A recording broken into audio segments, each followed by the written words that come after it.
समय यात्रा और दादा पर डॉक। एक बार की बात है, एक लड़के का नाम अर्जुन था। अर्जुन को समय यात्रा, टाइम ट्रैवल का बड़ा शौक था। उसने विज्ञान पढ़ते पढ़ते एक टाइम मशीन बना ली। अब उसे एक अजीब ख्याल आया।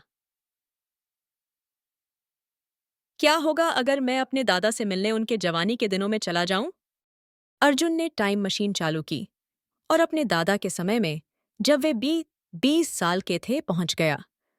वहां उसने देखा कि उसके दादा युवा, जोश से भरे हुए एक किसान थे। अर्जुन ने उनके साथ बातचीत करने की कोशिश की, लेकिन उसे डर था कि अगर उसने अपनी पहचान बता दी तो इतिहास पर बुरा असर पड़ सकता है। अब अर्जुन के मन में एक और खतरनाक ख्याल आया। क्या होगा अगर मैं अपने दादा को मरने से पहले रोक न पाऊं, तो क्या मैं जन्म ले पाऊंगा? उसने यह सोचकर एक प्रयोग करने का फैसला किया। उसने दादा से मिलने के बाद उनके जीवन में कुछ बड़ा बदलाव करने की कोशिश की।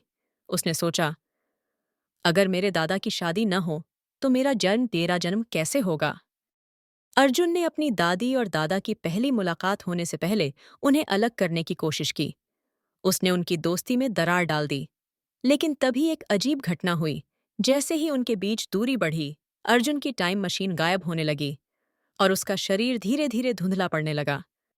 अर्जुन को समझ आ गया कि उसने जो किया है वह समय की धारा के विपरीत जाकर खुद को ही खत्म करने जैसा था।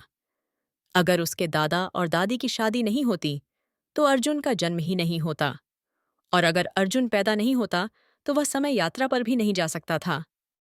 यह सोचते ही अर्जुन ने तुरंत चीजें ठीक करने की कोशिश की। उसने अपने दादा दादी की मुलाकात को वैसे ही होने दिया जैसे इतिहास में लिखा था। चीजें फिर से सामान्य हो गईं।